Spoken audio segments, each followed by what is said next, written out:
All right, let's get right into it. For the past few years, the Charlotte real estate market has felt like a total roller coaster, right? Well, as we head through 2026, there is a major shift happening. So, we're going to break down exactly what's going on, why it's happening, and what it all means for you. So, this is the big question, the one that's on everyone's mind. Whether you're thinking about buying, selling, or maybe just watching from the sidelines, you've probably felt that whiplash.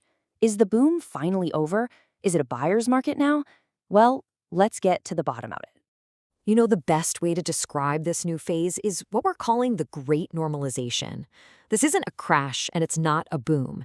It's really a return to balance. So think less frenzy, more stability. The market is kind of growing up. And honestly, that's a very, very healthy thing. Okay, so the first thing we really need to wrap our heads around is how the power has shifted. I mean, the days of sellers just naming any price they wanted and getting it, yeah, those days are over. Let's look at the data. This number right here pretty much tells the whole story. A nearly 40% jump in available homes in just 1 year. That is a massive change. That surge in inventory is the single biggest factor tipping the scales from a seller's market back toward a healthy equilibrium. And this chart just perfectly illustrates the direct result of all that new inventory. The average time a house spends on the market has jumped from around 29 days all the way up to 40. That extra time gives buyers some much-needed breathing room, and, it changes the entire psychology of the deal. The frantic pace is gone. And all of this creates a completely different picture. On the left, you see that old frenzy we all remember, waiving inspections, crazy bidding wars. But on the right, that's today's reality. Seller concessions are back on the table. Buyers actually have negotiating power, and maybe most importantly, you have time to make a thoughtful decision. And hey, don't just take my word for it. Industry leaders like Joan Good see this shift not as some kind of downturn, but as a healthy normalization. The key takeaway here is that this kind of stability, it benefits everyone in the long run. Okay, so this brings us to the million-dollar question, or, in Charlotte, maybe the $400,000 question. What in the world is happening with home prices? Just look at this trend line. The wild double-digit price spikes are definitely gone. But are prices crashing? Absolutely not. What we're seeing is steady, consistent appreciation. This isn't some bubble bursting, it's a market finding its sustainable rhythm. And the consensus among the experts is crystal clear. We should expect modest, healthy growth, somewhere in that 2 to 4% range. This is the new normal, folks. It's a market where homes are treated more like long-term assets and less like lottery tickets. So you might be asking, why isn't the market declining with all this higher inventory? Well, it's because Charlotte's economy is an absolute powerhouse, and that creates this incredibly solid foundation for the housing market.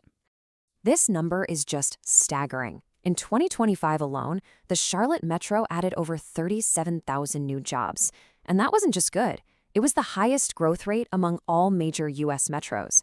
You see, jobs are the fuel for housing demand. And right now, Charlotte's tank is full. And we're not talking about just any jobs. We're talking about huge corporate relocations from global brands like Maersk and major expansions in high-wage sectors like fintech. These companies are bringing thousands of well-paid professionals who all need a place to live. And it's not just about jobs, it's about people. Every single day, an average of 157 new residents move to the Charlotte region.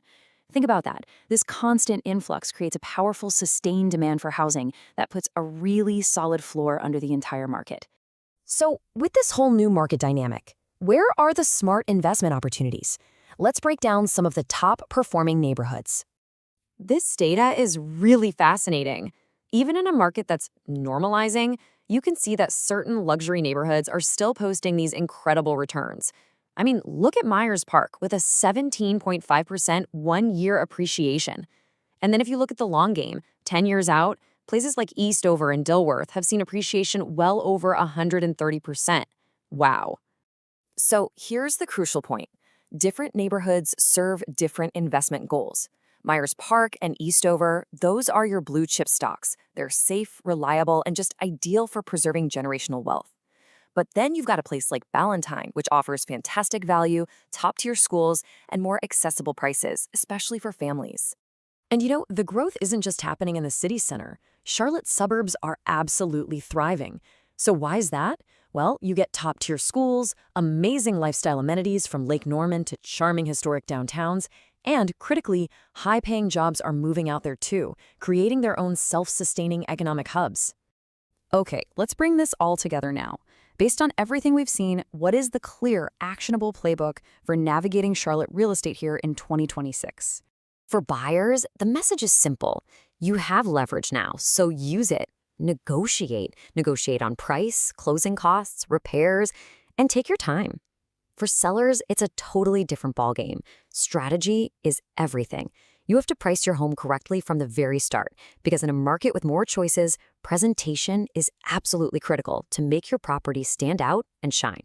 So there you have it. Charlotte's real estate market has successfully navigated that post-pandemic frenzy and achieved a really healthy, sustainable balance. But with its economic engine still roaring and people pouring in every single day, the story is far from over. The real question now is, what does the next chapter of growth and transformation look like for the Queen City?